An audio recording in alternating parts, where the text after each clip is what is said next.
next to go? Yeah, who's next to go? I check the line. Who's next to go? Bondzee Live, Trippin With Bondzee on YouTube.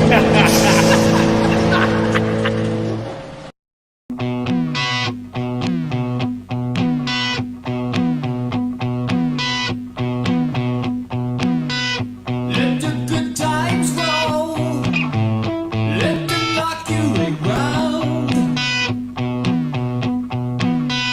Let the good times roll.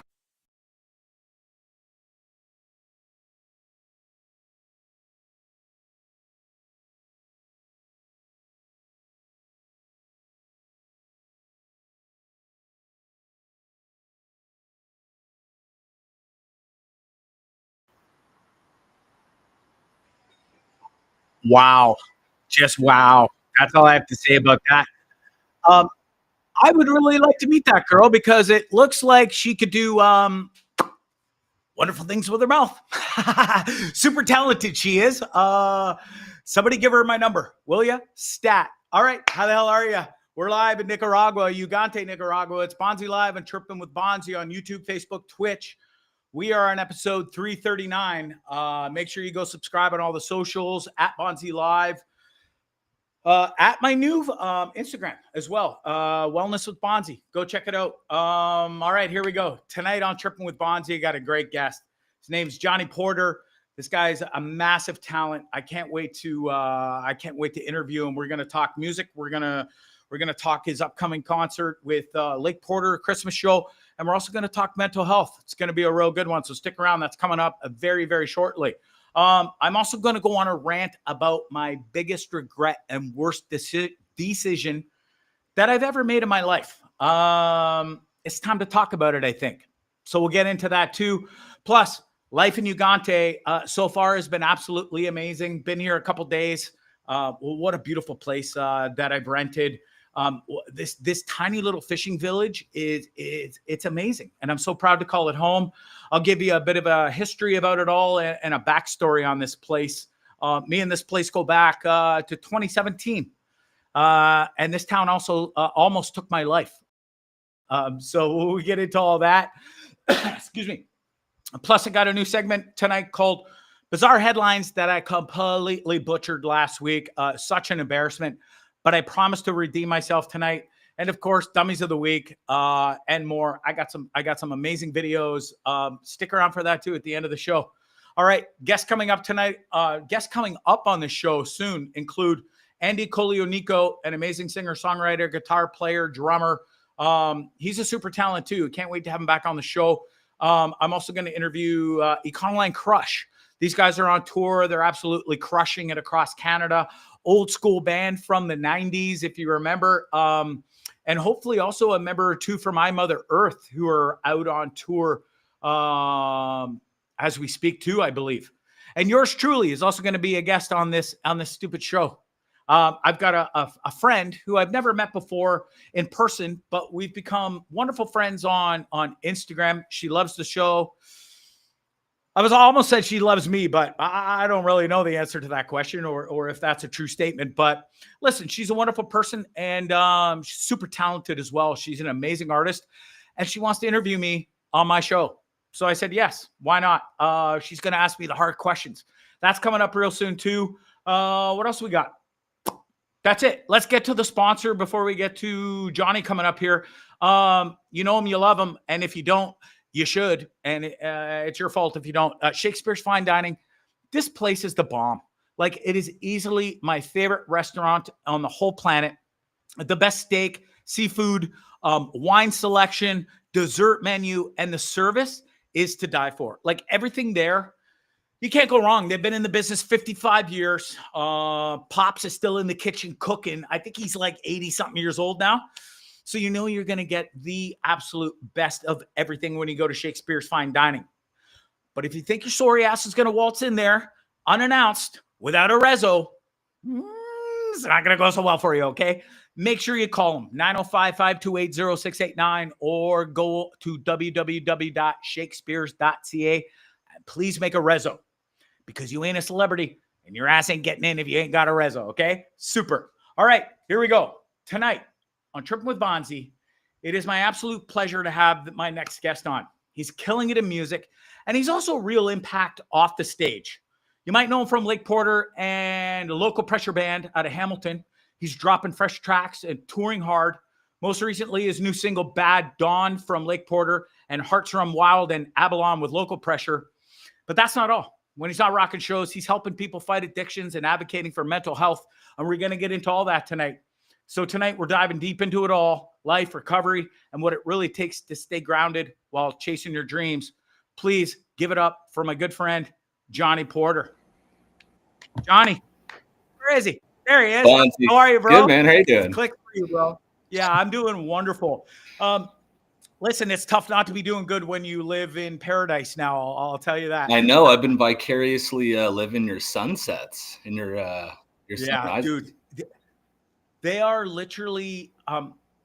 I might be biased because I've been coming here 9 years, but the sunsets here are some of the best I've ever seen in the world. Now, I've spent quite a bit of time on Georgian Bay. They've got wonderful sunsets back in Canada. And I'm sure there's other wonderful places in the world that have great sunsets. But I think this place is number one. And they're only going to get better over the winter time. So, yeah, thanks a lot. Well, I love that you tied it back to Georgian Bay. But I don't think they're as nice as the ones I've been seeing. Well, fair enough, but I have seen some decent ones there, and I'm trying to give a little love back to my home country of Canada. You know what I'm saying? It's such a pleasure to have you back on the show, solo this time. I know last time you were on with your wonderful bandmates from Lake Porter, Taryn and Martina, and so it's a real treat to get to talk to you solo. And we got so much to get to. Yeah, man. Thanks for having me back, and Martina, Taryn, if you're watching, hello. Hope you're doing well too. Hello to them too. I love those wonderful ladies. Listen, bro, let's jump right into it. You are a wonderful musical talent, my friend. Two bands, both of which you're in two bands, both have the initials LP, which is, I found that amusing today because I was trying to do short form and I was like, okay, LP Lake Porter. And then I thought, oh shit, local pressure. Coincidence or no? How did that happen? Complete coincidence. I wish there was a comical backstory to that or some trolling, but no. Coincidence. Isn't that funny? You're in two bands, great bands, and they both have the initials LP. I got a kick out of that. Oh man, today. for sure. But because there's band chats for both bands with the members, and it can get kind of chaotic because lots of messages get swirling. But I'm so used to writing LP to like refer to stuff. And I've stopped doing that just because, just in case. Yeah. So. Well, you got to, right? So, listen, you are a massive talent, my friend. You sing backup and sometimes lead in Lake Porter. You play guitar and kick drum for Lake Porter. You play drums for local pressure. Yes, is there any instrument you can't play, my friend? There's a lot I don't play very well, but I'll put them on the list anyways. There you go. Kind of drums, guitar, bass, vocal. That's kind of the main stuff. Yeah. Amazing. Well, listen, you're great at all of them. And, it's taken me, it's so funny because you're so great at all these instruments and a schlub like me who's sitting here and been trying to learn the guitar for, I think 10 years now. And it's been such a struggle, but I'm at least half decent at best now. And I have to give you a bit of credit for that because you gave me some wonderful advice recently this past summer, and it's working well. And I've definitely upgraded a little bit from where I used to be on that. So it's definitely an instrument that is not easy, especially if you're not musically gifted like me. But it's something that I don't put down now. I think I'm on a 74 day learning streak on the guitar. Nice, like straight every day you're playing. Every day for at least 10 minutes. Sometimes I don't have too much time, but there's other times I'll play for 30 or 40 minutes. And whether it's songs or just some of the tips you showed me to work on my, sort of the finger sort of movement and stuff. But, it's really paying off. And I definitely have noticed a massive difference from even the beginning of this year to where we are at now. So it's been wonderful. Yeah, that's a great exercise. It's really just a warm up. For anyone listening, it's just frets 1, 2, 3, 4, just like that chromatically. Yeah. Any musicians will know that term. But yeah, and I said to Bondzee, it's just anyone trying to learn guitar, because I do like promoting this with clients that I work with off the stage, and anyone that asks, and myself, I still do it almost every day, is just sit and watch TV for a little bit and just kind of mindlessly do it, and it just becomes kind of second nature, and then hopefully you get those jumps, right?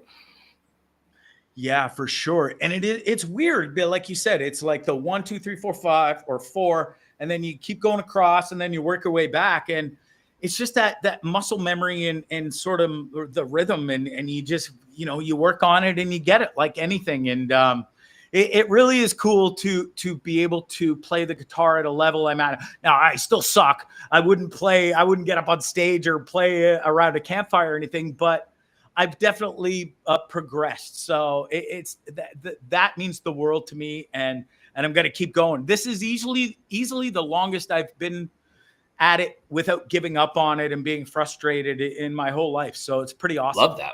When I come down there, we're going to jam for sure. Yes, and you are coming down here. We were chatting pre-show. There's no reason for you not to come here. We'll line you up with some gigs. You'll get paid to come down here and play some music. You'll get free booze, free food, and you'll have a great time, and you'll get to see some of these wonderful sunsets in person. It's a bunch of bucket lists. So yeah, I'm in. For sure. I'm at that stage of my life, Bondzee, where I'm just like, you know what? F it. I'm just going to go do this. Why not? We only live once, my friend. And, as we get older too, it's something you really think about. And it's like, man, I got to start doing those bucket list things, because, the next thing you know, you run out of time, and then we're old and you can't do anything. So, shit. So I'm going to put you on the spot here a bit, because now that I'm done bragging about you, I want you to put in your own words, who is Jonny Porter? Oh man, the uncanny, candid truth.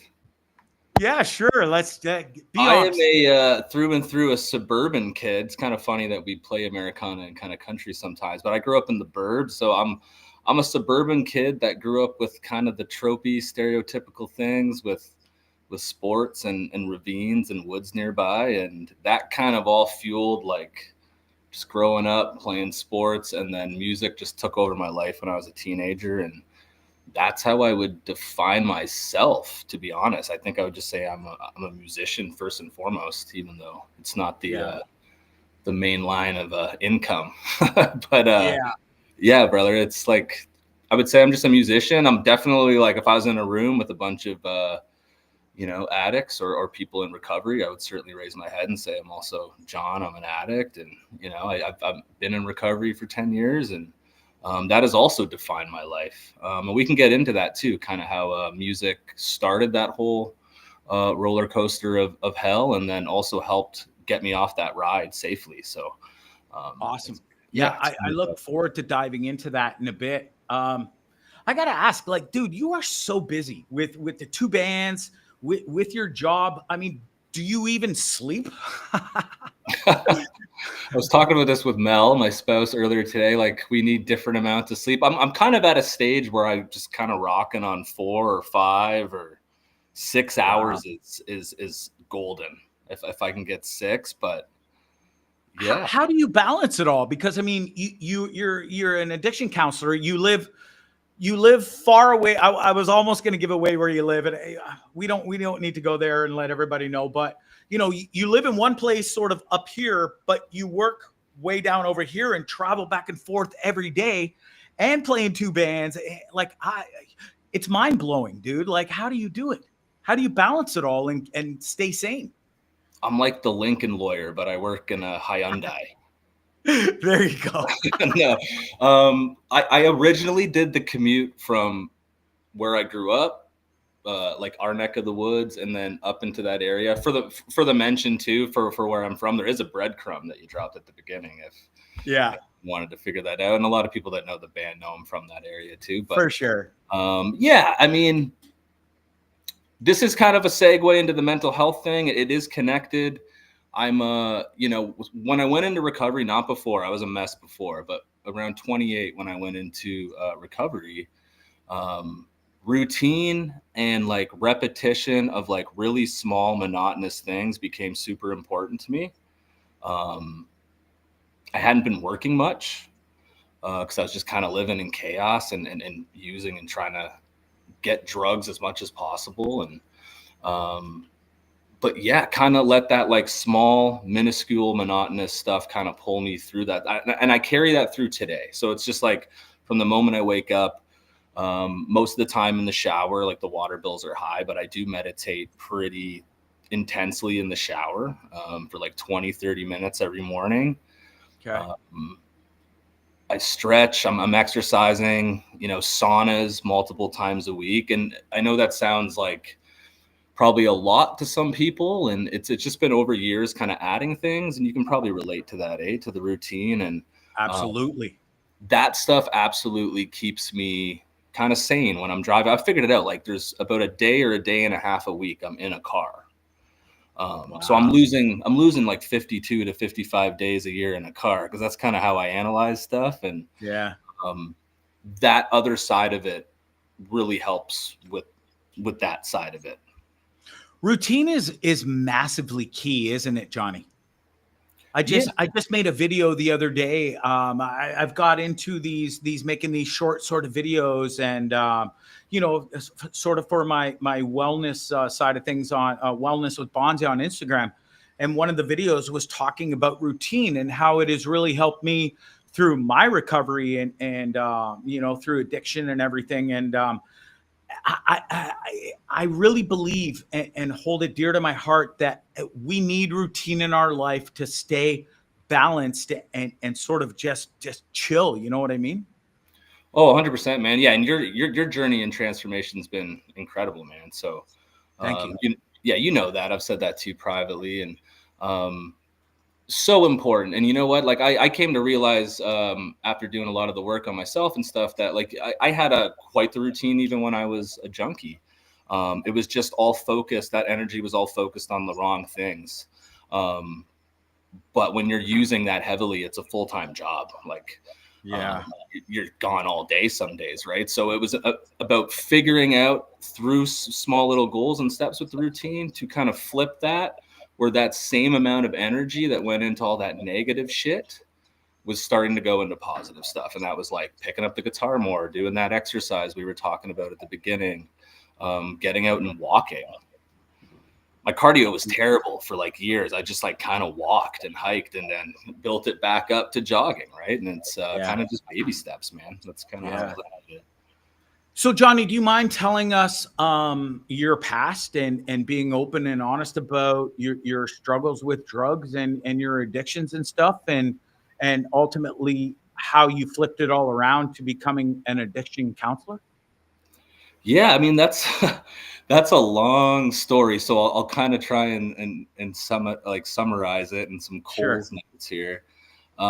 Like I said, I grew up a suburban kid, so not sheltered, but kind of afforded all the privileges. And I grew up playing sports seriously. And that was kind of my life as a kid. It was kind of like running around, the GTA and playing hockey at night. And then come being a teenager, my mom passed. She had lymphoma. When I was 16, and that just like really rocked the family. It configured things in a completely different way for people. Because my parents weren't together at that time, right? And there was other people involved, like my stepmom, for example, my brother. So it kind of just transformed everything, and it kind of sent everyone on kind of like an individual journey. Not everyone in the family is destructive. And full of complete self-harm, but mine was. So I kind of went away to school. I ended up moving beside the rock band Stalefish at the time in London. Anyone that's a ska kid or a punk kid, Vanderbilt Scarlet, the Flatliners, went to the Warped Tour at any time, you'll probably know that band. And I started partying with them. And they have nothing to do with me getting addicted. It's just context to their drummer ended up having a son, and stepped away from the band, and I auditioned and got that role and joined that band for 4 years. And being like 19, 20, that kind of being a goal I had inherited money from my mom's passing. It was just like a recipe, like George Clooney, Mark Wahlberg, perfect storm, for complete destruction and disaster. And once I hit that button, it just kind of didn't stop for a decade. So it started with Percocets,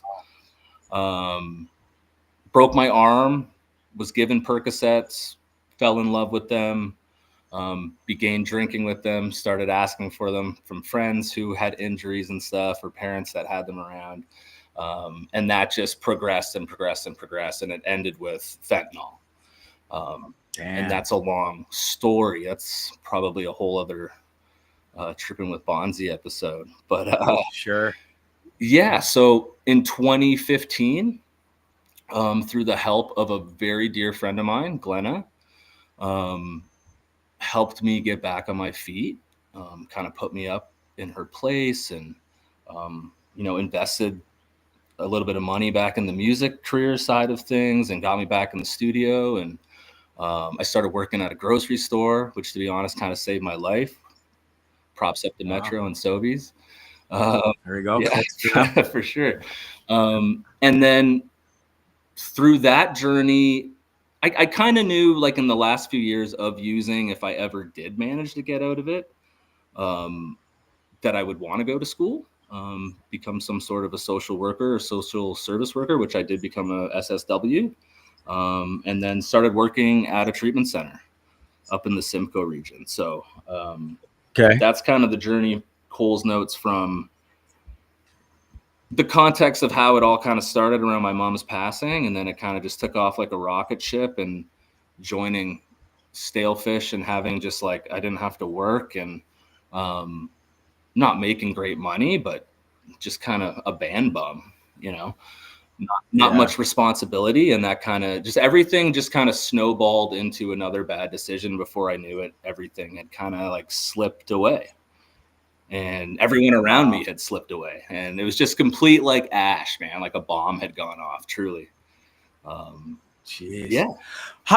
Was it super hard? Like, I didn't even know fentanyl was around back in 2015, 16 time frame, but was it super hard to get off of that sort of stuff? Like, how did you do it? What was the turning point, and how did you get off it?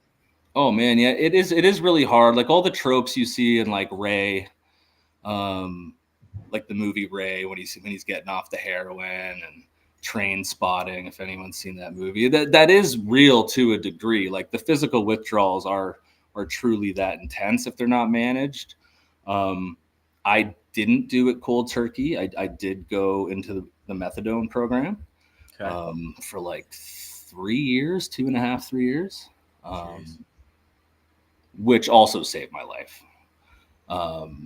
Which, yeah, not a bad thing to say about that program, and I could talk all day about it as well if it's suitable for someone. But yeah, it was. I had tried for years. I had like a treatment center attempt in 2013. I got kicked out. Wow. Quite epic fashion. Impressive. Yeah, so not impressive, but impressive. Yeah, exactly. So there definitely were attempts, and then it all kind of just I'm a big believer that it all really needs to come to a head, and really truly hit rock bottom before someone really wants to change those things, truly. And so that's kind of where I was at the end of 2015, and totally propelled me into that headspace. So were you ever scared about fentanyl? I mean, we hear so many horror stories about it now, being in coke and all these other drugs. And, like, it, from what I hear, it takes like this minuscule tiny bit to sort of kill people. Like, did it ever dawn on you, or were you scared that, fuck, I'm addicted to fentanyl, like I could die at any time, like this next hit or whatever you're doing could kill you? Were you scared? Yeah, man. Unfortunately, it's tragic and sad. I knew quite a few people, and when I say quite a few, about probably a handful that grew up with me where I did, or really close kind of degrees of separation of social circle, of people who died, unfortunately, from overdosing. And having worked at a treatment center, hearing all sorts of stuff, and then obviously working with families that have had that same experience. So yeah, it was terrifying. But by the end of 2015, like I'm not gonna lie, there was probably a big element of kind of getting scared straight, because I'd been around a few overdoses, and it truly is like, you know, that old adage of it's all fun and games until it's fucking not. Till it ain't. Yeah. Shit can get really real really quickly. And back then, like, naloxone was around, but it wasn't like Narcan or naloxone wasn't widely as available or given out in clean needle exchange programs yet, or through different nonprofit agencies. So it was just definitely a scarier time. And yeah, fentanyl's been around for quite a while, actually. They've been using it in surgery for decades. Yeah. Okay. Yeah, I had no idea. So then how do you transition? You get clean and stuff, and you're in the music scene and you're working at a grocery store. How do you transition into being an addiction counselor? Yeah, so funny enough, the pandemic hits in 2020, and I'm working at like one of four or five of the last franchises of Sobeys. So because they weren't the corporate stores, and they were typically smaller, and where I was living at the time already had a big kind of corporate flagship Sobeys store, they decided to close that store and slowly renovate it into a farm boy. So they laid everyone off. So I always had that joke, like I was one of the only assholes in a grocery store that got fired during COVID because that industry was booming. Yeah, they're looking for people. But so when that happened, I just was like, yeah, I'm going to go to school. This is the time. I just kind of took it as a sign, and unfortunately had to do it all virtually, but nonetheless a good experience at Sheridan College. And then through that, to be honest, it's all kind of who you know. A buddy of mine who also got clean off the same substances went to school for the same thing, and he got a job up in the Simcoe region at a treatment center there, and got me a job there.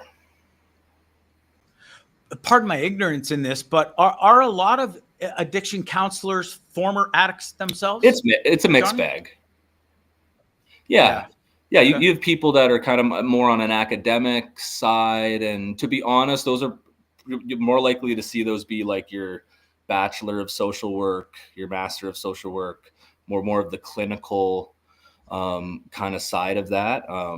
I work more kind of on what we call the front line, in terms I'm a social service worker, which is below a social worker. You see a little bit more of the lived experience on that side, probably because most of those people, including myself, are ex-addicts with high ADD, and we can't get through a 4-year school program, most likely. That would be me. But so that's kind of how I transitioned into it.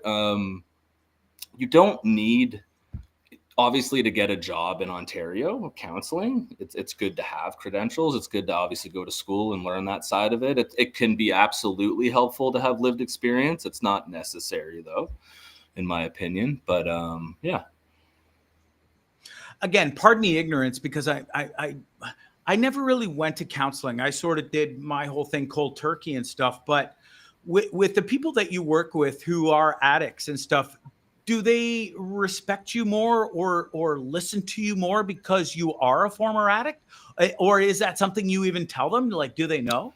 I've worked with people that I did not tell. There's usually a door that opens at some point when you're sitting with people or communicating with them, where it can be helpful to share a similar experience and kind of connect it to wisdom. You don't want to ever kind of dictate to someone how to do their recovery or how to go about their life, to be honest with you. But I think that's kind of what. Oh, sorry, I didn't mean to cut you off. Yeah, go for it. Okay. I was going to ask, does working with people in recovery impact the way you write music, or when you're collaborating with your bandmates? Does that come into play at all, or not really? I think it's all connect. I mean, the song that Lake Porter put out recently, Bad Dawn, there's a little bit of that in there. There's a line in there, I don't want to drink every day. It just feels the same. I pour my last shot right down the drain. So, I mean, that's something I've done before, certainly. Yeah. Because that's been an on and off wrestle, to be honest with you, the alcohol thing sometimes. So, it's definitely connected. I mean, when I worked at the treatment center, one of the most beautiful things we did, we would run a lot of groups, but one of the more fun ones, could get heavy, was like a music group, where a individual client would pick a song that relates to their recovery or their life or their addiction in a positive or a bad way. And then in the group of 10 to 12, 14 people, you'd play that song for the group, and the counselors are there. And then you'd have the floor at the end. Everyone tries to kind of guess for fun who picked that song. And then at the end of that chain, you get to kind of explain why you picked that song and why it relates to you. And over the years of seeing that group and like hundreds and hundreds of songs getting chosen, the curious thing is a lot of the same songs were getting chosen, which was always interesting to me, for whatever reason, connecting to people on that emotive level that are experiencing those issues. But just hearing what music means to people through the power of music, for sure. The guys know that play with me that's probably most likely in some fashion what I'm going to write about. Like, so yeah, absolutely. Yeah. So I guess that sort of rolls into my next question, and maybe you answered it, but do you find music and counseling overlap in some unexpected way? Not in the sense that I've ever, like, during a one-on-one, like, busted out my guitar and been like, "Kumbaya, Lord." Yeah. So yeah, nothing like that. No, to be honest, I don't even. There's a lot of people I've worked with that would obviously never even watch something like this, but have no idea I even play music. Okay. To just, yeah. What's the biggest misconception people still have about addiction, Jonny? That to be clean, you have to be completely abstinent. Makes sense. Yeah, totally. Right. So, we talk a lot about mental health on the show. What has your own journey taught you throughout all these years? Like being an addict, getting clean, becoming a counselor, and kicking ass in the music scene. Like that's a whole, like, your story is pretty amazing. Two things through the drug abuse and the use, and then the recovery.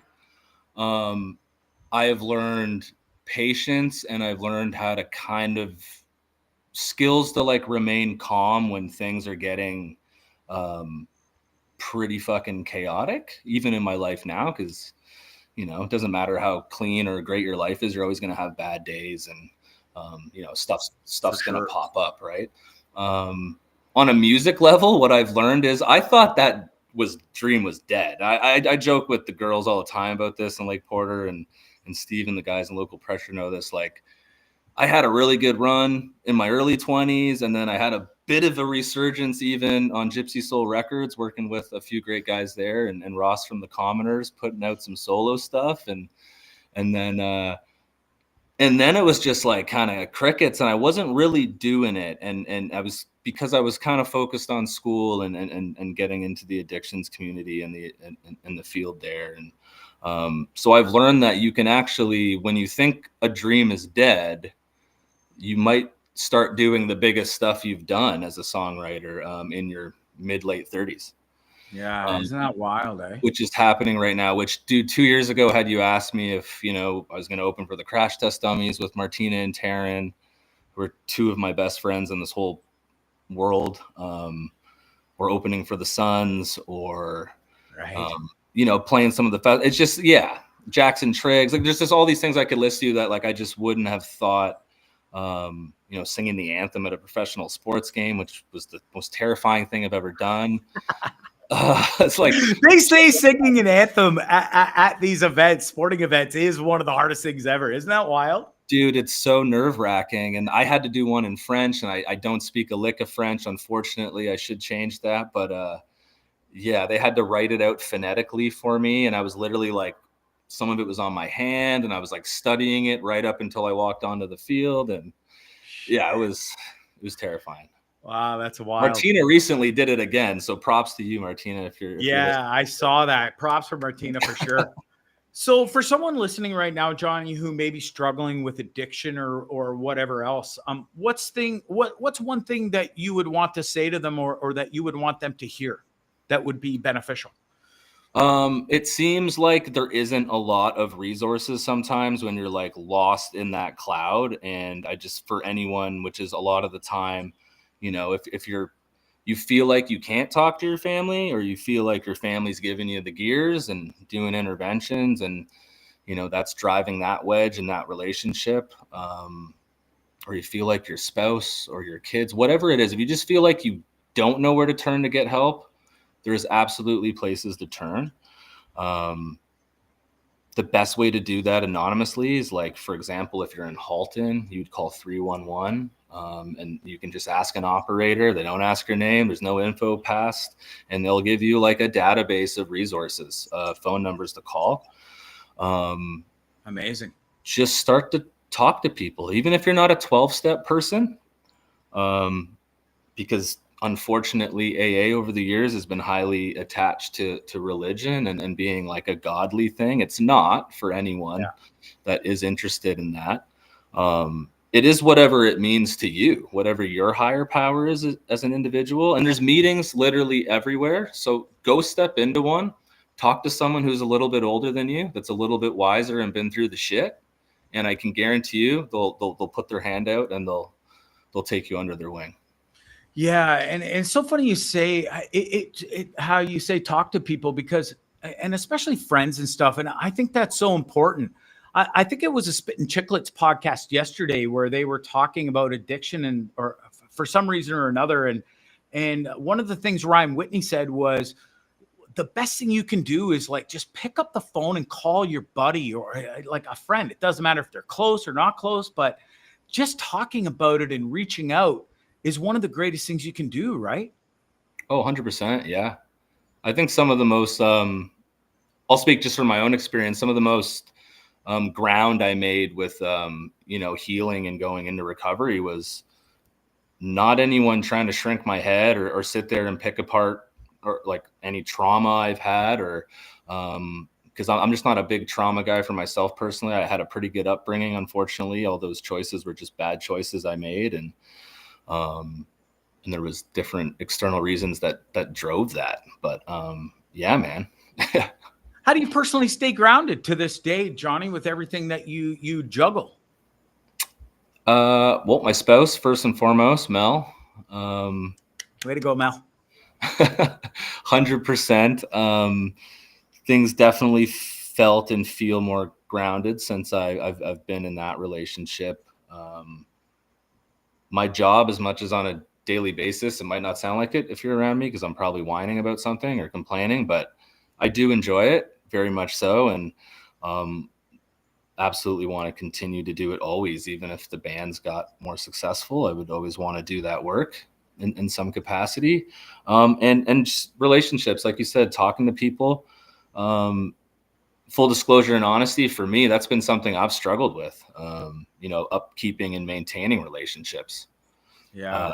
Sometimes. And music's been such a blessing because it always gives you an excuse to get together with someone. And often when you do, music's the last thing you do. You just end up kind of sitting there all night and you're like, oh shit, we didn't even jam. And you're like, well, this was way better anyways.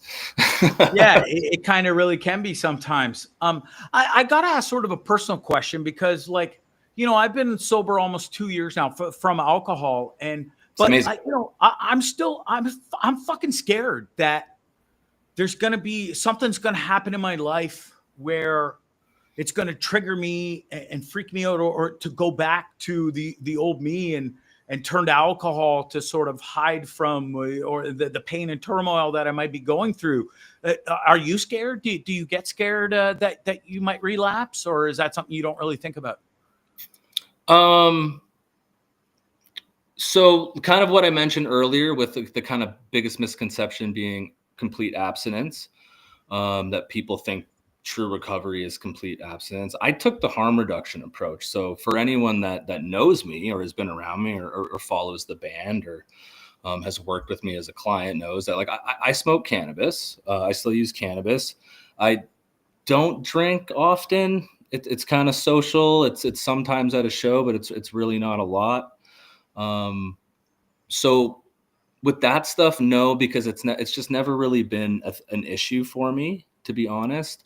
The fentanyl, the heroin, the cocaine, the benzodiazepines, all that stuff, absolutely. Like I can never go back there. And I no, to be honest, I think I'm resolved enough in my recovery that stuff got so bad, dude. Like people were losing their lives, and I'd like had nowhere to live. I was basically kind of not homeless, but like I would have had to do the crawl back to the parents' house, you know, as like a 28, 29-year-old adult. And been there at 49, 50. So don't feel so bad in your 30s or whatever, you know? Well, I would just say this, brother, we can't control what's going to happen.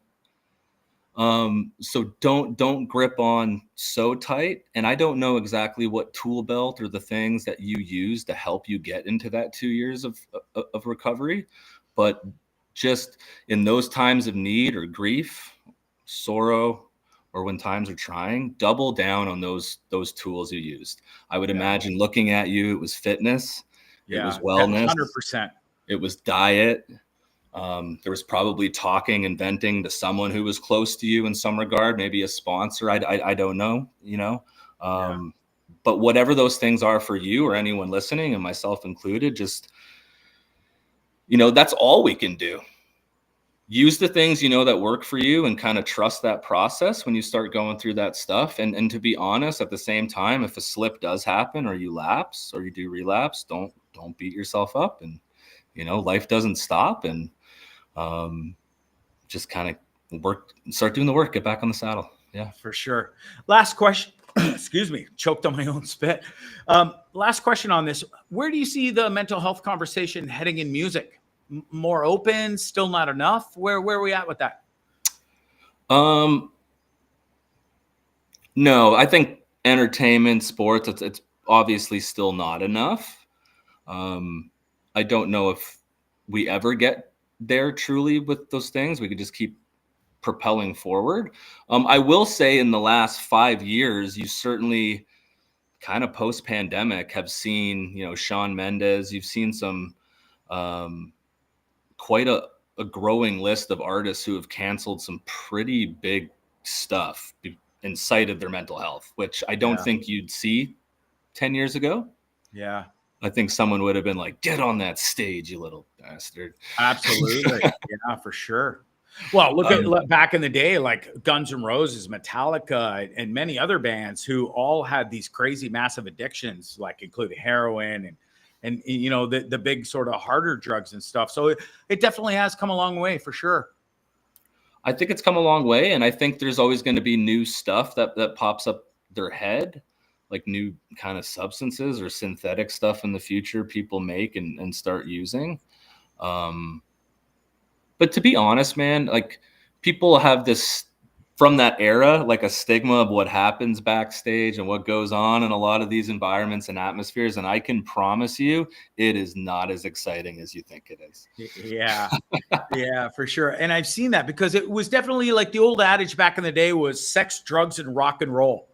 And, you know, fortunately for me, sort of, I guess part of this podcast and interviewing bands, it has afforded me to get to go backstage and hang with some cool bands and these things. And you think like it's going to be, you know, piles of coke on the table or, you know, hot chicks all around, blowjobs in the corner stuff. And it's fucking none of that, bro. You know, to be honest with you, I'm like, it's definitely not sex, drugs, and rock and roll anymore.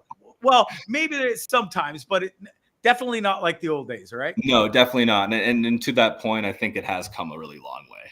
Yeah. Yeah.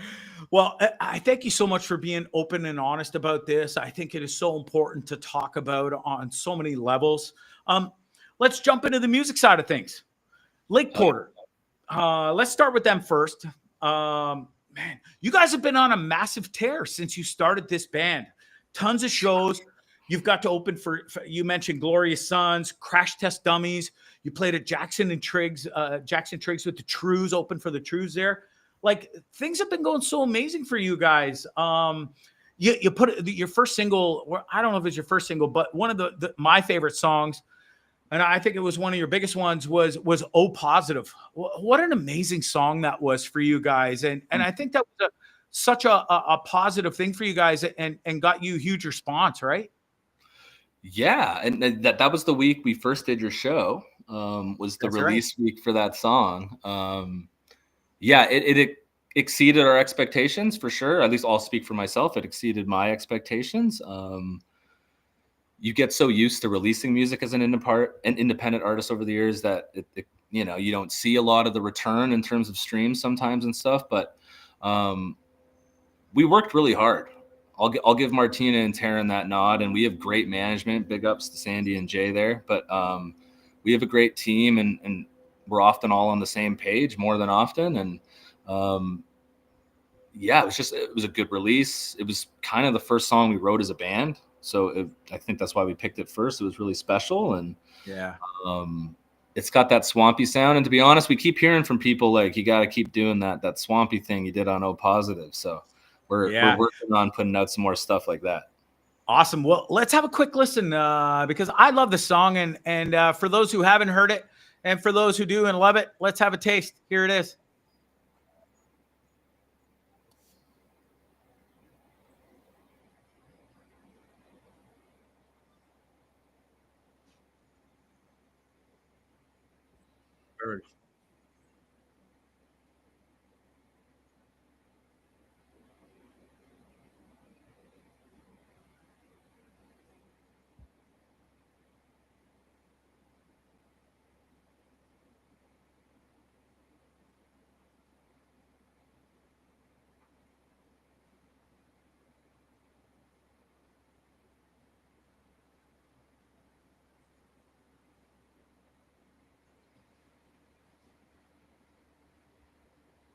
Gosh, I love that song. It's so badass, man. Like, I'm so happy for you guys. And Taryn, amazing on that banjo. She's such a wonderful musician, and too, she's so talented. And then Martina's voice, like, mind-blowing.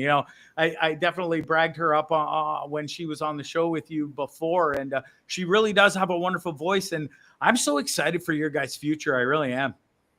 Oh man, yeah. Thank you so much, man. Your support has meant the world, and I pump their tires all the time. That they're some of the best musicians, if not the best, that I've been in a room with and played with. So amazing. Yeah, incredible journey, man. Yeah. Speaking of journey, you guys just put out a brand new single called "Bad Dawn." Yes. What sparked this song, and what's the story behind it? Oh man, kind of what we were talking about. It all connects in. Bad Dawn. The good days gone, but the bad days dawn on me. It's kind of just a song that I wrote. To be honest, first kind of inspired by my beautiful spouse Mel. Kind of gave me. Usually, how I write, it's just like someone will say something. And I think someone had said "Bad Dawn" that day, and that'll just kind of spark something. I don't really just sit down with a pen and paper. I'll kind of write until I hear something like that. But to be honest, in a nutshell, that song is just about that. No matter how many good days we have with the ones we love, there's always going to be more hard times around the corner, and struggling and fighting and advocating through those times with those people that we love is truly the most important thing each of us have. So yeah. Did you write this song on your own, or was it a collaborative effort between all three of you, or where did it come from? Collaborative effort between all three of us. I kind of had just the guitar, and to be honest, for any guitar nerds out there, it's literally the same 4 chords. The whole song doesn't really change. Actually, it does change in the chorus in the bridge very briefly. But yeah, I kind of came with that first verse, and then Martina wrote that second verse, which is my favorite part of that song, to be honest with you. It's a nice long double verse that just kind of starts taking the song off like in a rocket ship before the first chorus there. And yeah, and then Taryn wrote all her parts and helped arrange it, and wrote on in the studio. Yeah. What was the recording process like? Was it a lot of fun? Was it smooth, chaotic, emotional, all of it? To be honest, I kept saying it in the studio, but I don't think anyone else cared. It was like overcast the whole time and it was raining, and it just kind of had that like gloomy feel outside the whole time we were recording. So like I kind of look into stuff like that. But no, we went to Kingston and we worked with Jay Emmons and gorgeous Steve Kirstein there. And Certainly a handsome fella, isn't he? Handsome fella. And yeah, it was pretty tame in the studio. We were having some pops, but you know, cool, awesome. Some joints, but having a great time. Let's have a listen. This song is great, and I'm so happy for you guys. Here it is.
Her voice, man, like it's magical, and your guys' voices together is just so magical, dude. You guys really have something with this band, and I'm so excited for your fucking future, bro. Oh, thank you. No, I might be a little biased, but you know, I've come to know all three of you, and I've had wonderful conversations with all three of you privately and on this show. But I really do feel that you've got something special there. And like you mentioned before, you've got a great team behind you with Jay and the photographer lady. Sorry, Sandra Lee. And Sandra, thank you. But man, such a wonderful sound that you guys have. It's something special. So I'm looking forward to the future for sure for you guys. Oh, thanks, man. We're looking forward to 2026. We got some cool stuff planned. So. Yeah, absolutely. You got an amazing Christmas show coming up with a whole bunch of bands, actually. Let's bring this up right here. You're playing with Eddie and the Dirty Boys, which is Jay Emmons from the Glorious Sons, a couple other guys from the Sons, and a couple of fellas from Boston Levi, or a couple of folks from Boston Levi. Yeah. This is going to be something special. You must be looking forward to this one for sure. Oh, yeah. I'm going to be wearing an ugly Christmas sweater and trying to figure out the fit right now. But no, I've been looking forward to this for well over a month now. And I had the pleasure of meeting Mr. Nick Earl the other day, and it was he's a great lad, and I'm super stoked to see him play guitar live and see some of that stuff live. And for sure, yeah, man, haven't seen the Feral Minx boys, and it's been I feel like most of the year. It's been a while since I've seen them. So yeah, what a great lineup. Nick Earl, Feral Minx, who I absolutely love. Those guys are crushing it. And then we have one more there at the end. Just Nick Earl and the Reckless Heart. Sorry. But yeah, that's going to be amazing. December 6th. Where is that show? Red House West. There you go. Not the downtown one, the one closer to the 401. Okay. Yeah. Perfect. Gosh, I wish I was rich enough to own a private jet or to be able to afford to fly back and me see too. that show. I wish that for you. Well, listen, if anybody's listening and wins the lottery from between now and that show, hit me up and send me a ticket, please. Local Pressure. Let's talk about those guys for a second. Yeah, dude. Band. How long have you been a part of Local Pressure? 2022. Okay. March. Nice. Great band. Steve Kirsten, lead singer, obviously guitar player for the Glorious Sons. You guys just released a couple brand new singles, Hearts Run Wild first, and then literally just released Abalone like a week ago or so, right? Yes, on the 21st, so a little over a week ago. Yeah, yes, sir. Yeah, awesome. Both great songs. Give us a quick history behind them both. We'll start with Hearts Run Wild first. Who wrote it and what's it all about? Yeah, Hearts Run Wild is a Steve Kirstein vault. He had that song kicking around when we started the band, and then everyone respectively kind of took what Steve had recorded on the demo and kind of twisted it and made it into their own individual kind of part, and then mainly kind of arranged by Steve. So I played drums in that band for anyone that wasn't listening to you earlier. So I just kind of wrote my drum part based off Steve had programmed some stuff, or he might have even played it himself. For the record, anyone listening, Steve Kirstein is a great drummer. No one knows that. No way. Very, very closeted about his drumming. Wow, I did not know that. I know he's super talented on the guitar and the producing and mixing side of things, but I had no idea he played the drums. Dude, he's got great feel. Whenever he plays stuff, and then I go and try and play it, I'm like, this doesn't feel the same. It's like, that's drumming, man. Well, maybe you guys should switch spots. You go be the lead singer, and he can play drums. I would love that. Right? So that's Hearts Run Wild. So I love that song. It's kind of like a Foo Fighters, kind of up-tempo, more of a rock and roll tune, which is really cool. And Abalone, which for the record, also I was always fought the band on this. The proper way to say it is Abalone E. That's how Australians say it. Okay. The OG Australian abalone divers that go down and pick those snails. It's an ocean snail for anyone that wants to know what it is. So, but we say abalone in the song. North Americans obviously don't pronounce it right. We say abalone. Yeah, I totally blew it and called it abalone. Yeah. So do I. Call it abalone too. But like I looked it up. I'm pretty sure it's abalone, which is funny. But that song was written kind of the bones by Steve. And then I remember I was there for a few nights with acoustics. And then all of us went to Kingston and wrote and arranged the song with Jay Emmons from the Sons in his studio there with Steve, and Steve recorded it and engineered it.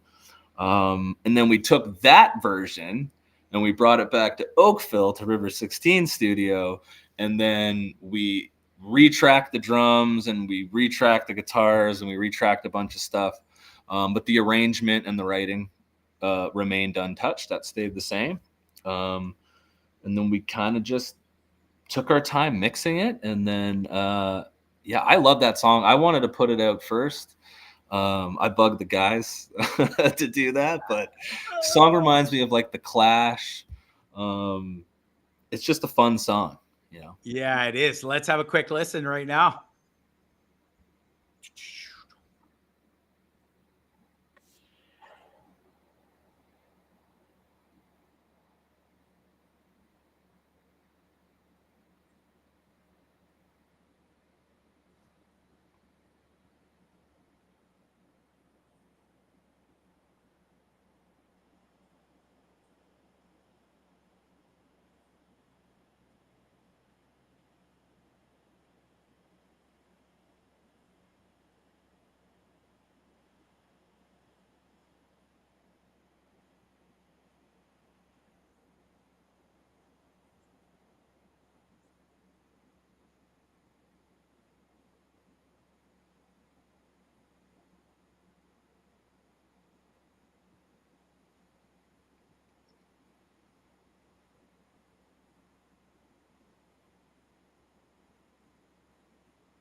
Love it. Absolutely love it.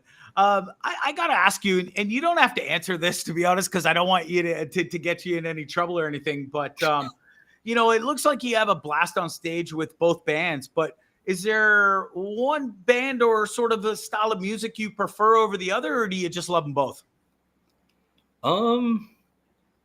No, I think that's like having kids, and parents always lie and say they don't have a favorite. So true, right? So that's going to be my answer. I don't have a favorite. What I will say to kind of answer the question further is I'm deeply, deeply, deeply, deeply in love with the drums. Cool. I have been since I was 4 years old. I tap all day long. I air drum like an idiot in the car.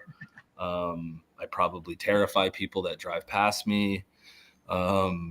So I'm grateful and blessed that Steve tapped me and wanted me to come jam with them back in 2022, and I hope it continues just because it's a love relationship I don't want to end. Just in terms of playing drums, Lake Porter will always have probably the warmest place in my heart because I love Martina and Taryn dearly. And I've gotten to do stuff as a singer and a songwriter with them that I hadn't dreamed of kind of doing, or to be honest, thought was kind of that ship had sailed. So, and the music we're making is just so fun and means the world. And it's effortless because I think we're just enjoying it so much. So, yeah, man, just soaking it all in for sure. That video of Abalone was shot at the Corktown. It was so cool.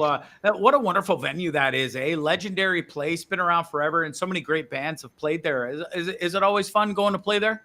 Yeah, man. So the legend goes, it's like the oldest bar in Hamilton. It's been around since I'll probably get that wrong, so I won't even say a year because someone will probably be like, you were fact check me. But yeah, so they say it's the oldest bar in Hamilton. Love that place. First place Local Pressure played as a band. And famously, we love that show because it was like kind of still during COVID, I guess. And as I'm driving to the venue, because I was kind of involved on the promoting end of it, the two other bands playing, I'm just getting calls from like a bunch of people that people are testing positive for COVID and they're not coming now. And then 20 minutes later, it was the other band's not coming now. And then it was just us who had only prepared for a 40-minute set. And there was now like 2.5 hours to fill. And we played a whole hour of just improv. Wow. And we were terrified. And Ace Piva, love that dude. Props up. He's a front of house sound engineer guy that worked with us that night. And he totally, like Al Pacino, Any Given Sunday, like pep talked us up onto that stage to do that hour of like literally we were just like one person just started playing a riff and we didn't stop for an hour. Like it was shit. One of the most fun moments I've had on stage, just living on the edge like that. Not having a set list, but so that's kind of, when I think about the Corktown, that's what I think about. Amazing. And they have incredible onion rings. So I was actually at the Corktown pre-show for dinner with friends. But I think it was literally 2 nights before I was leaving to move here to Nicaragua. And unfortunately, I was unable to stay for the show because I just had so much going on. But man, I'm sorry I missed that. It sounds like a legendary night for sure. Oh, for sure, dude. And here's a bit of history or trivia that you might not know and other listeners, but yours truly actually has played at the Corktown back in high school as a lead singer for my high school band when I sang in a band in high school. Nice. What was the band called? Squealer. Terrible fucking name for a band. We played rock and roll. We played all covers, cool tunes and stuff. Just a worst name for a band ever. But yeah, that was the name of our band. And, I had the greatest time being the lead singer for that band for, gosh, I think I did it for about a year and a bit before I got kicked out. Full disclosure, I got kicked out because I drank too much. But, hey, we have that in common. Yeah, well, shit, I needed that liquid courage to get up on stage and do my thing. But, the other guys weren't as big drinkers, and I totally got it and understood. And they got a wonderful lead singer after me who was a friend of mine, and they went on to play for another year or two before they eventually called it quits. And everybody went to university or college or whatever it was. But yeah, a bit of trivia history there for you. I love that. Love that place for sure. What else we got? Upcoming shows. Well, we mentioned the Xmas show. Do we have anything lined up for the new year that we want to announce or that we can talk about, Johnny? December 6th, this Saturday, like we mentioned, the Christmas show with Eddie and the Dirty Boys. And then December 28th actually is this weekend is not the last show. We have one more after that at Parsons Brewery in Prince Edward County. A great spot there, opening for the lovely and massively talented Jeremy Albino. Nice. So that'll be a really fun show. And I've never actually played a show that close around Christmas. Usually those 2 weeks are pretty dead. So I'm excited for that. Yeah. What does Christmas mean for you? Is it a time of year, a season you like, or is it something that's just like, whatever? It's a little bit more low key and chill now. As you can see, it's none of that. I love the tree. All the credit goes to my lovely partner. There you go. Yeah, I like being festive. I think back in the day, it was about drinking and getting drunk and doing that stuff. And I like giving gifts. The older you get, I would hope that's kind of the path people take. That's certainly...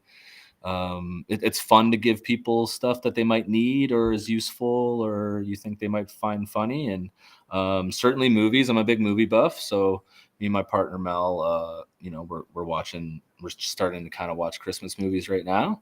Right on. And favorite Christmas movie? Oh, Christmas Vacation, dude.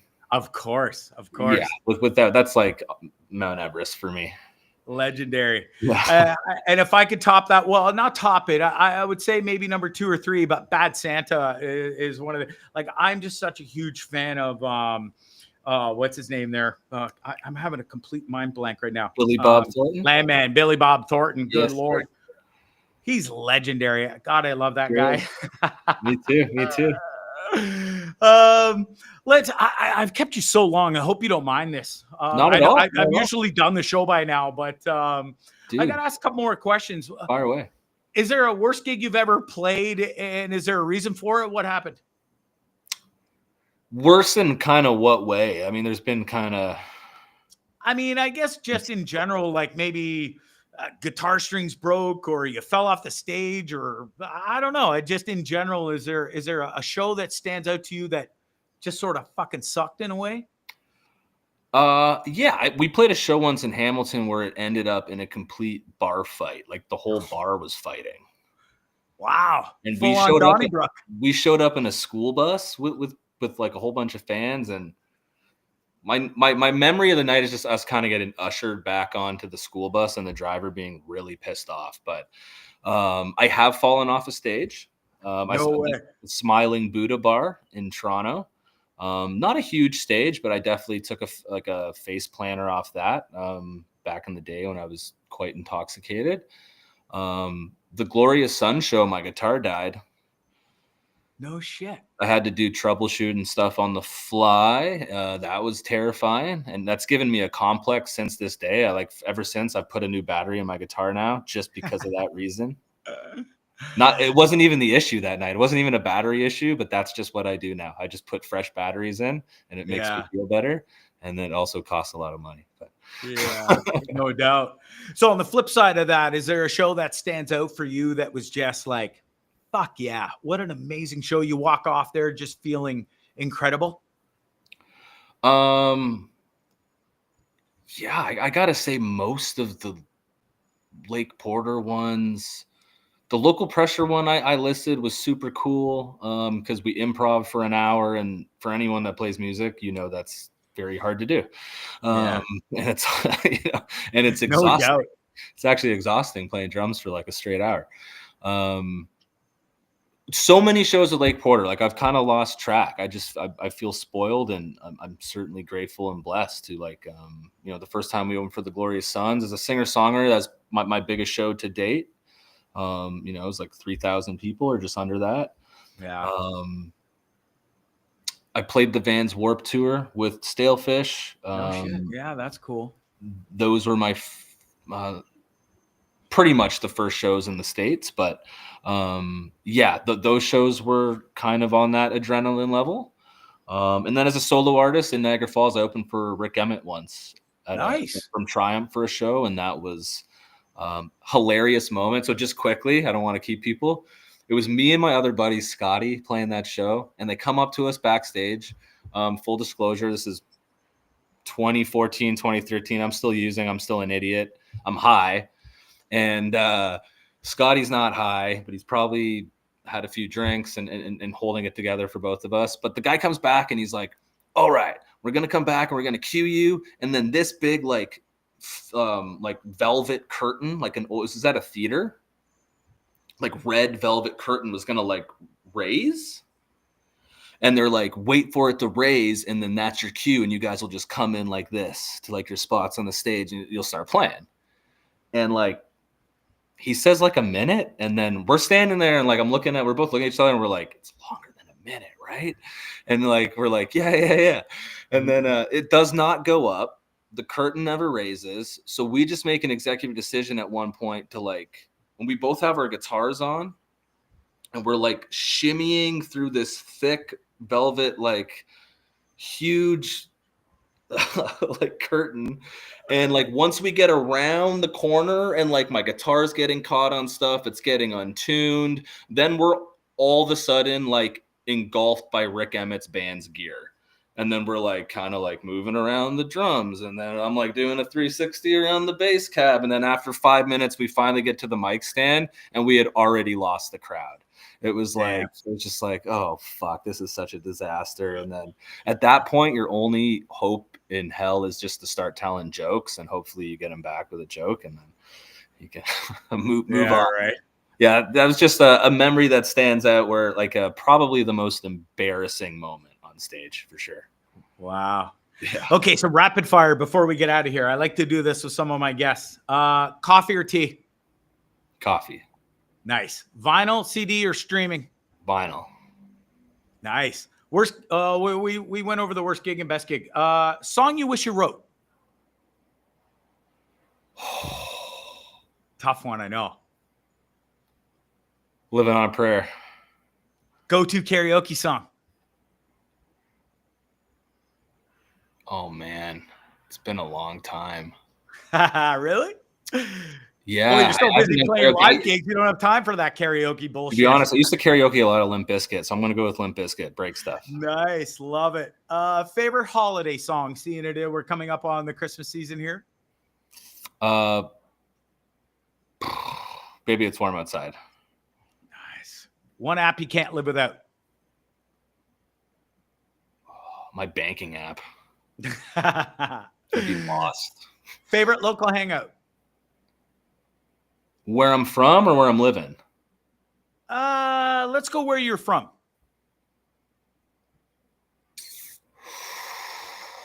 Arnold's Sports Bar and Grill back in the day. Still to Nice. this day. Yeah. One thing people would be surprised to know about you, Jonny? I'm not nearly as outgoing as people might think. I'm pretty shy and super socially awkward. Wow. Okay. Interesting. I would have never guessed that. I can't thank you enough for doing this, dude. Lake Porter's amazing. Local Pressure's amazing. Does Local Pressure have any shows coming up in the new year? Any plans there? I know you guys don't play as much. Steve's busy producing and mixing and the Glorious Sons and stuff, but you guys got some shows under that name in the future? There's nothing booked for Local Pressure, but we are talking about it for 2026. Okay. I think you're going to see some cool stuff happen in 2026 with Local Pressure. Whether we get it done or not, there's an album in the works. Nice. We're also going to be releasing one more single, so it'll be kind of like Hearts Run Wild, Abalone, Closer to the Light, Shelter. There's going to be one more that'll just stand alone as singles, kind of be like an EP, I guess. And then next year, hopefully, we'll put out the full length. And there should be some shows. And I can say from what I'm seeing trickling in already for Lake Porter, it's going to be a really exciting year. Awesome. You just mentioned this song right here, and your lovely social media lady manager sent this to me, Closer to the Light. Let's have a listen.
I love that tune, dude. It's got such a great sound. It's so funny seeing Steve. So I only knew Steve as the guitar player for the Glorious Sons, and to see him just being the front man for this band, I get such a kick out of it. And he's such a wonderful dude and such a nice guy. Yeah, he's definitely a brother. And what I thought when I saw that video, looking at all their Viking hair, like as a bald guy, this is the worst band to play in ever. Well, God bless hats, eh, buddy? Oh yeah, for sure. Us bald boys, we got to keep those hats on sometimes, for sure. Man, this has been such a blast. People could find the new single "Bad Dawn" from Lake Porter. Also, "Hearts Run Wild" from Local Pressure, and the other one, "Abalone." Follow you on all the social media. Stream the hell out of those songs. Go see you guys live, both bands. And you know, I love Local Pressure, but I'm such a massive mark on Lake Porter. So definitely go see them, because like Taryn, Martina, and yourself, it's just such a treat to see you guys up on stage, and her voice and everything is just wonderful. So, dude, I can't thank you enough. I think we covered more than enough over this past hour and 10 minutes. I wish you nothing but continued success with both bands. I wish you and your lovely wife a Merry Christmas, and I hope we get to do this again soon, and maybe we'll do a live show down here, a podcast, when you come down and play some songs in Nicaragua at some bars here. Yeah, dude, thank you for having me. It's always a pleasure. I miss you, man. I miss you seeing at the shows. Thanks for having me on the pod again. I love doing this sort of thing. Love speaking about mental health. Thanks for helping me get the message out for that. And 100%, man, I'm not shitting you about coming down there. So I will see you down there. Amazing. Well, I can't wait. And I was really excited to start the whole conversation off at the mental health thing. And I think it was a great way to get things started. And it's so important, because it is such a big thing these days. And I'm so glad it's more mainstream, and it's definitely out there, and people are paying more attention to it, and getting help for their problems, and not being so shut down about it these days, you know, like the old days. 100%. I couldn't agree more. Yeah, you're an absolute treat, bro. I love you more than you know, and I really appreciate all the kind words too. And I honestly can't wait to see you here in 2026. Yeah, dude, I love you too, man. Thank you so much. Take care, Johnny. Take care, man. What a treat. That's Jonny Porter from Lake Porter and Local Pressure. Make sure, again, go stream the hell out of their music. Go see them live, and follow them on the socials. They're down there on the bottom of the screen, strolling by. Oh, man, that was awesome. I think that's one of the longest interviews, if not the longest interview I've ever done. And no regrets on that one, that's for sure. Speaking of regrets, what a segue. they say. I've struggled with this all day long since promoting, saying I was going to talk about my biggest regret in life. And listen, I've mentioned it many times on the show before. I think I do not like to live with having regrets, but I have one, and I have struggled all day since I promoted saying that I was going to say my biggest regret. I think I'm going to do the right thing tonight. I'm not going to talk about it because it's super controversial, and I don't think it's the right time. Especially after a fucking amazing interview like that with my buddy Jonny. I don't want to bring the vibe down. I don't want to ruin anything. And so I'm going to call a timeout on announcing my biggest regret in life. And listen, I still think it's important to get to at some point. It's just not going to be tonight. Okay. So I apologize for all the people that were like, oh, I can't wait to hear Bondzee's biggest regret in life. And, because I'm angry about it. I really am. But tonight's not the night. And so we'll move on. Okay, good. Let's get to the next thing. Let's talk about we're going to do a 2-hour show tonight. That's just the way it's going. I haven't done a long show more than an hour and 15 minutes in a long time. But listen, I'm stoked to be in my new crib here and play Gigante. And I'm ready to do a longer show tonight.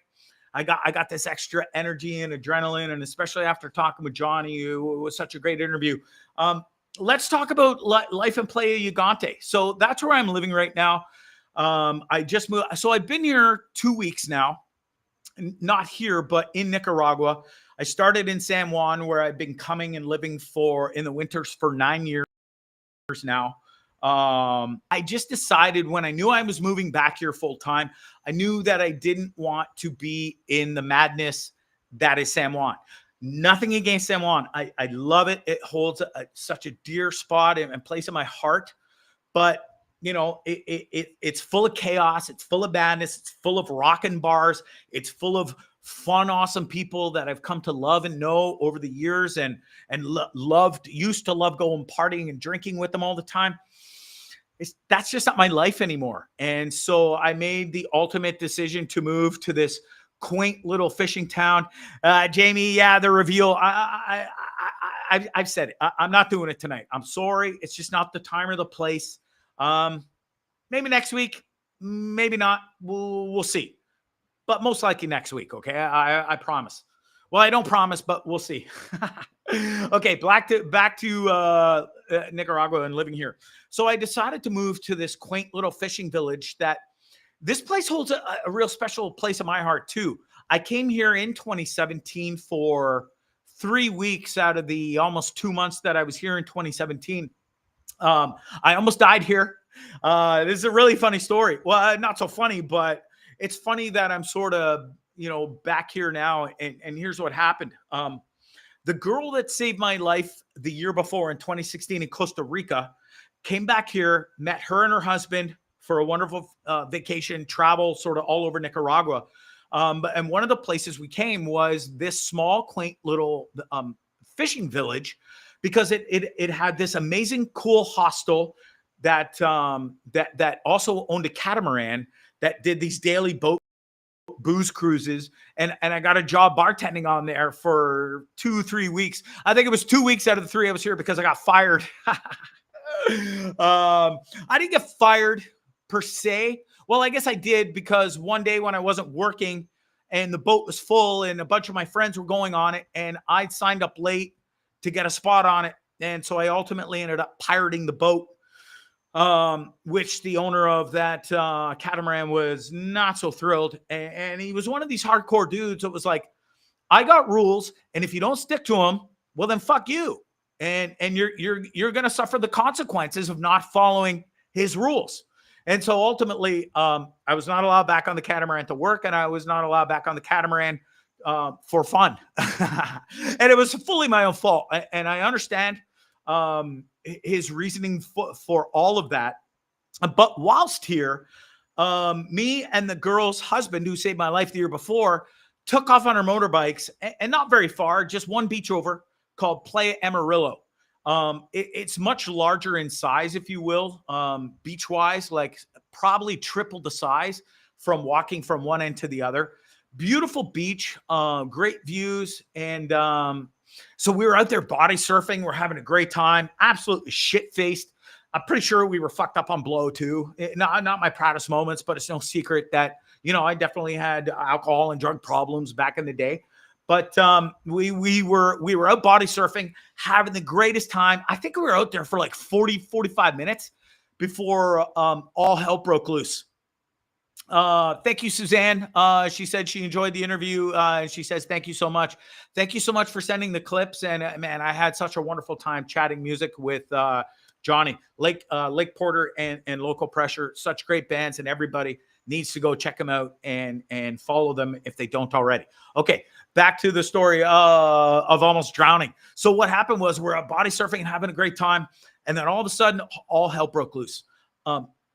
Wes, the girl's husband who saved my life, was about probably 10 yards to my left, actually.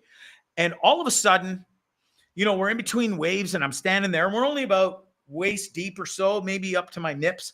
And all of a sudden my feet were getting sucked out from under me. And this was an experience that I'd never experienced before. And I was like, well, what the fuck? And then it dawned on me, it was like, oh shit, I am fucking caught in a riptide. Now, of course, and I think I just mentioned the story the other day or a couple shows ago, but number one rule, don't panic. Good luck. When in the moment and it's happening to you, the first fucking thing you do is panic and your brain wants shore. Well, so I just bury my head. I'm a super strong swimmer. I try to get to shore. No can do. In fact, I was further out and now exhausted because it is that riptide and the suction of it is sucking you out to sea is so strong. It's absolutely terrifying. Anyways, buddy manages to pull me to safety. And it's so funny because I actually went there today. It's the first time I've been back since 2017 and almost dying there in the ocean. And it was wild. I was sitting right in front of the spot where I almost drowned. And I shit you not.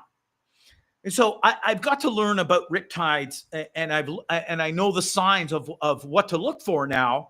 From being going in the ocean so much and it was amazing. Like, it was incredible. I'm sitting there and I sort of was talking to the ocean and the beach, and I was like, hey, remember me?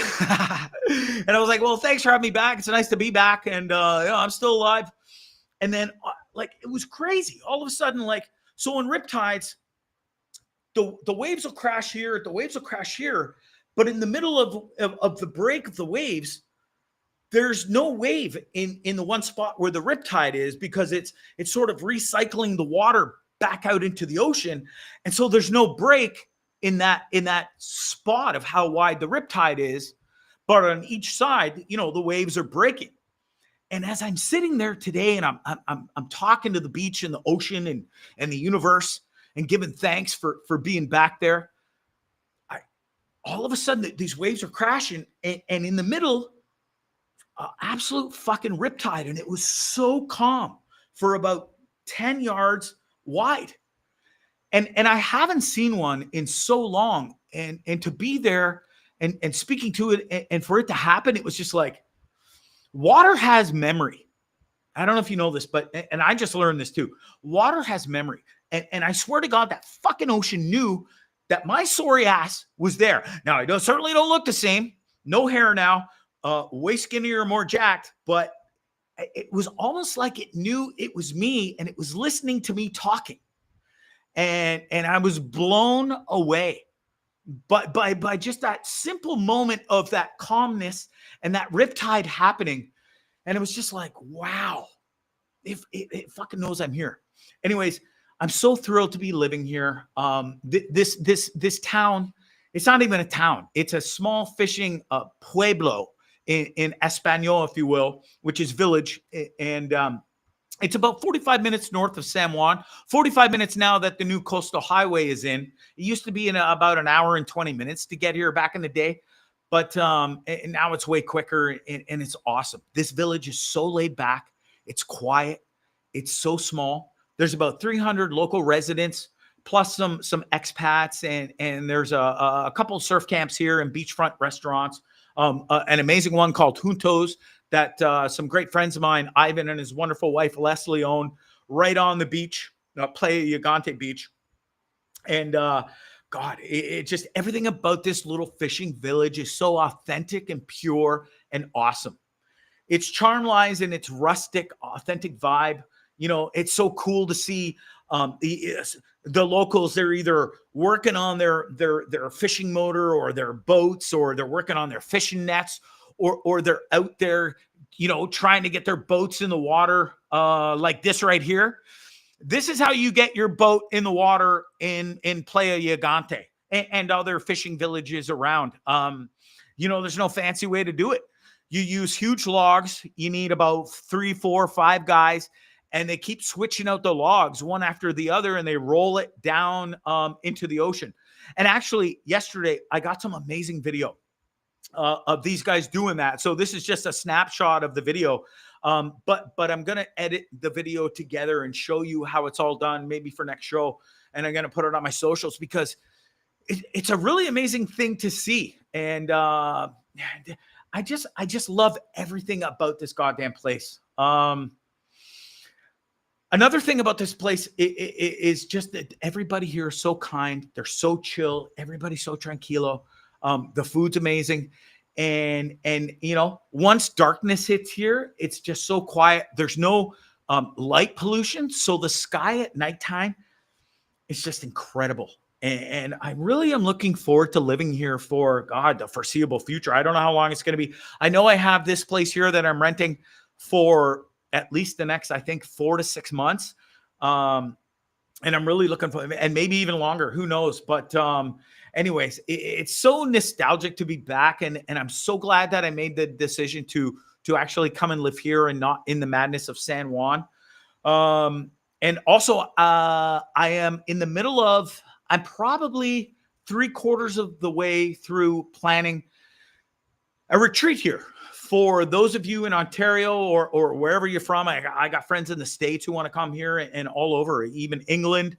So I'm looking at putting together this incredible sort of, I hate to use the word spiritual really, but I guess it ultimately will be like a spiritual, cool sort of health wellness journey. There'll be yoga classes, there'll be the beach walks, there'll be fishing, golfing, volcano hikes, you know, local cuisine, everything. We're gonna have beach bonfires. So I'm in the middle. There's gonna be like meditation and breathwork workshops. Also some inspirational speakers and stuff. So more details to come on that for sure.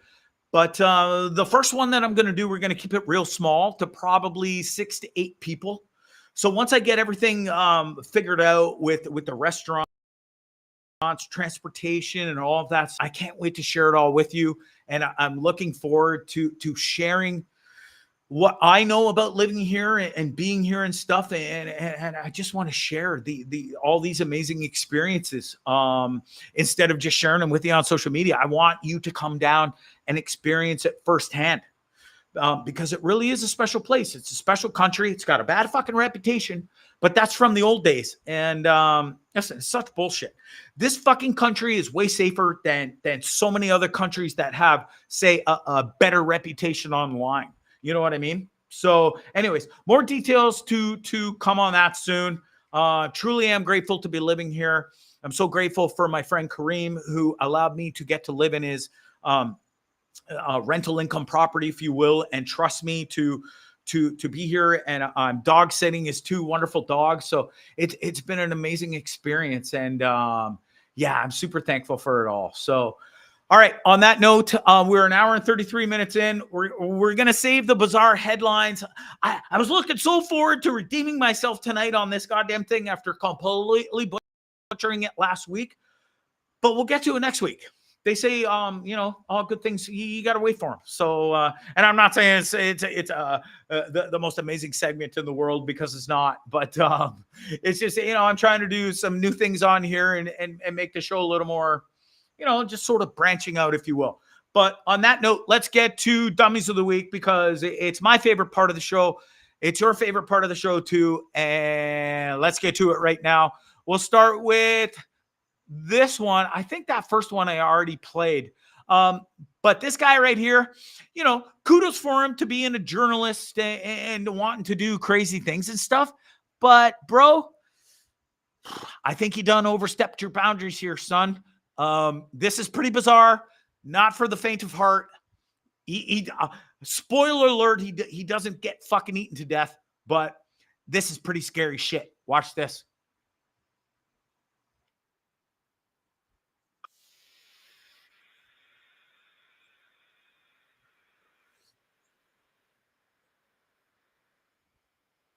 As you should be, bro. Crimes.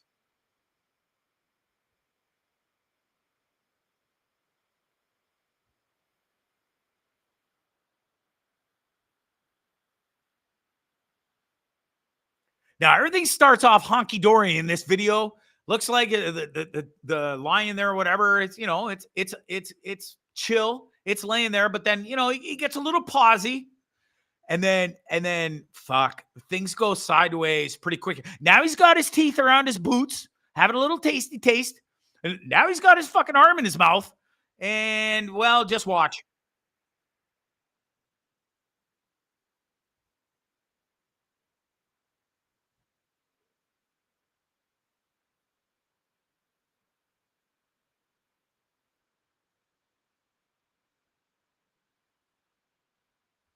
Now, I'm pretty sure smacking the thing there a couple seconds ago wasn't the brightest idea in the world when you're, you know, this thing could absolutely tear you apart. And yeah, the fucking lion's pissed at the guy. And now he's trying to show dominance. Say, oh, you want to fucking smack me, big boy? I'll show you.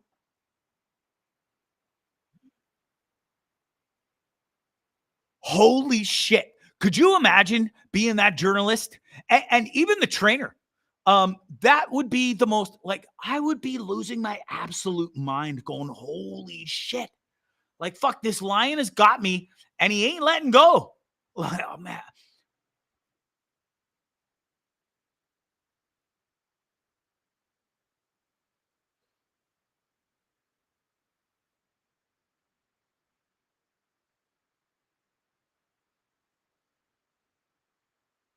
Yeah, smacking it's going to really, really impress him and not piss him off whatsoever. He ain't letting go of that journalist.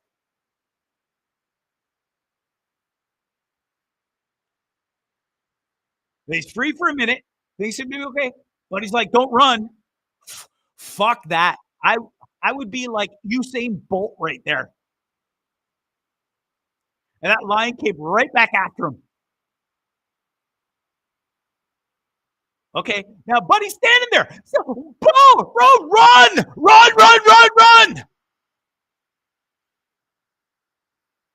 Get out! Open the door and get out! Holy shit! Buddy wins Dummy of the Year, hands down. I think. Like, I have to give it to him because, good lord.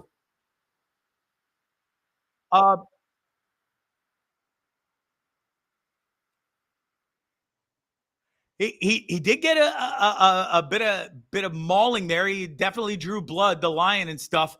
That was absolutely insane. And somebody better check that guy's drawers because I'm pretty sure he's going to need a new pair after what just happened there. Again, here's another crazy animal video. Now, the dummy of the week here is not the guy with the chair protecting his self. The dummy is the fucking guy who left that pit bull unattended with his fucking door open so that it could come out. And I get a kick out of a little dog who comes and tries to attack the little guy, the guy from behind, and Buddy gives him a fucking boot. This is terrifying, man. Could you imagine having to wrestle a fucking pit bull to save your life so that you don't get your fucking body torn apart by its chompers? This video is terrifying too. I would almost say that I know the pit bull's way smaller, but shit, man. This video is terrifying as shit too. Now he's got it controlled, a little subdued, but it's like, what do you do? Okay, he's got it by the neck, he's got him by the collar. He's going to try and get it back in there. Oh, it's almost there, but now you got to let it go. kick it and try and shut the door. Nope. Fail. And it's not that he really failed. Like, what's he supposed to do? He's only got 2 legs and 2 hands. Fuck, now that Pitbull's got him again. And then, buddy, I don't know what kind of training or school this guy went to protect himself, but he grabs that fucking Pitbull by the throat, chucks him in the fucking cage, and shuts the door. Good for you, bro. Oh, not all heroes wear capes. Holy shit, that was terrifying. This video is awesome. We're gonna switch gears here. This is awesome. You should never use a thermal camera at a concert, and here's why. Watch this. This is hilarious.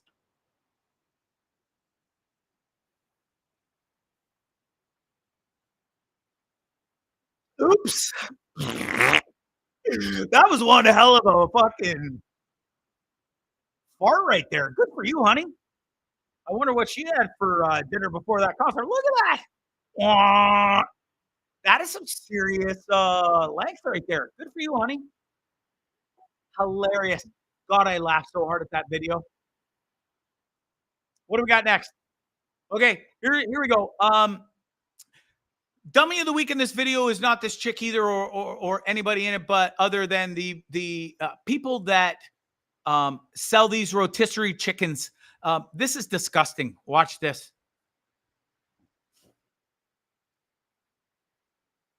Now, I'm super guilty of eating these back in the days, like massively, and we all are, but don't anymore.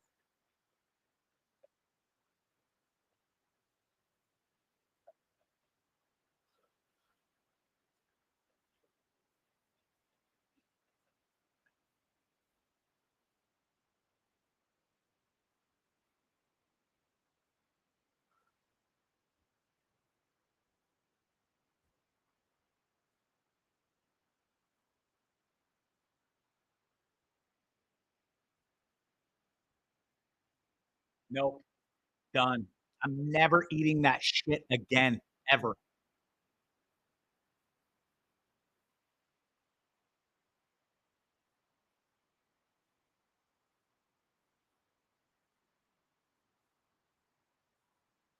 Yep.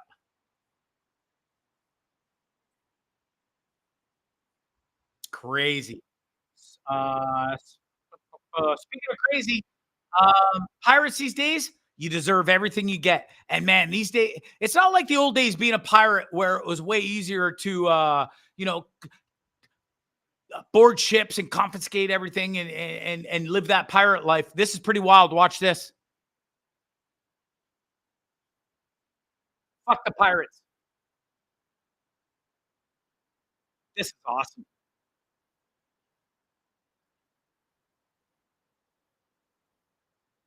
Boom. Start firing.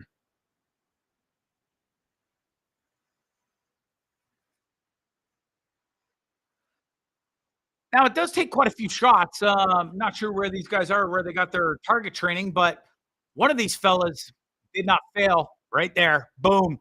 Goodbye, pirates. Adios. No more pirates. Back to another crazy, terrifying animal thing. Buddy here is definitely in running for Dummy of the Year. And simply, I don't know why there would be a tree and the zoo or whatever this place is wouldn't cut that tree down, because it is definitely accessible into the lion's cage. And it doesn't go well for our little friend here, 19-year-old friend who actually died in this video. You don't get to see it, so there's no like huge warning, but just watch what transpires here. Why? Just why?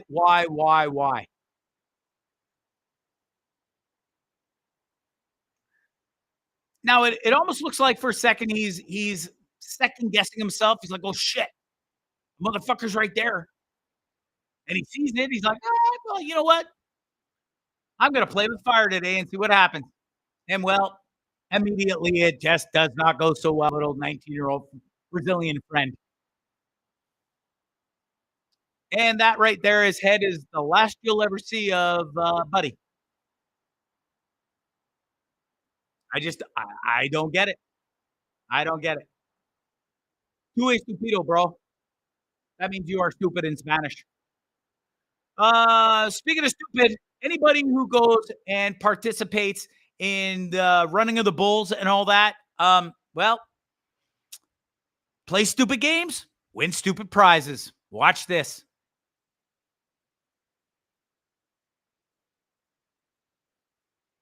Kudos to the bull, though. I mean, he saw himself a nice set of breastises, which they truly are. Real or fake, I don't really care. They look quite nice. But I bet she's second guessing her decision to go and participate in the running of the bulls. Good Lord, that would absolutely be terrifying. We'll end the show on a more of a happy note. Well, maybe our little friend here ain't so happy, but God damn it, I got a laugh out of this. Check it out.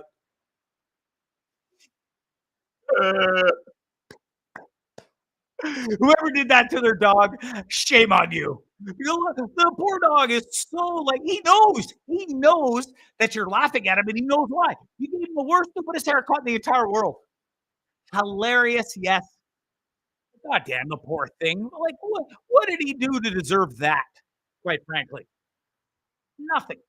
Probably. Maybe shit on the floor. I don't know. It's just not funny, and he definitely doesn't look like he loves it either. Oh, settle down. I'll be right there. On that note, that's it. That's all. Holy shit, what a show. We are an hour and 45 minutes into this madness. And that's it. That's all. That's all I got. Excuse me. Let me bring up my computer closed there because, well, it's been so long since I had it on. But that's it. That's all I got.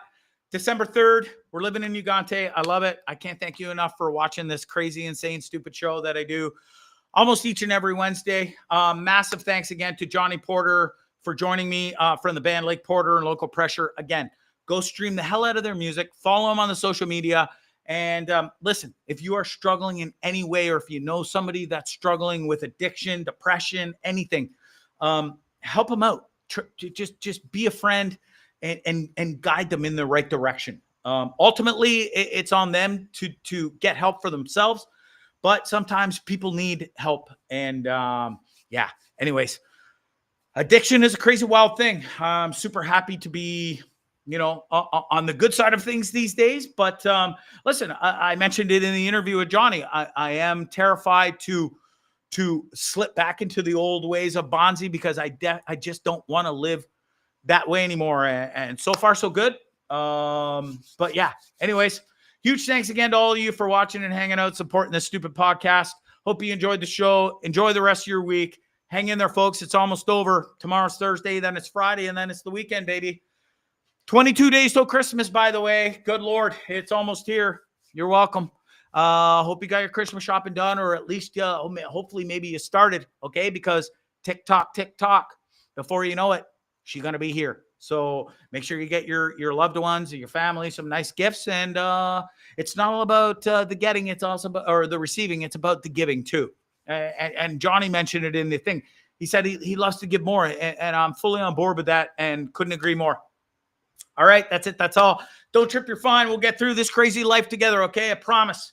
It's Bondzee Live and Trip with Bondzee on YouTube, Facebook, and Twitch. It's Bondzee Live. Have a great night. I love you, and you too. All right? Toodaloo. Adios. Gotta go. Bye. What was that? That was very strange. It was very weird. Peculiar. It was kind of amusing. Yes, it was rather funny. It was incredibly funny. I loved it. Hilarious.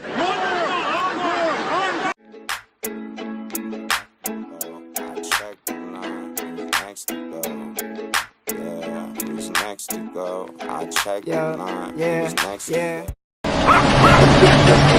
Bondzee Live, Bondzee on YouTube.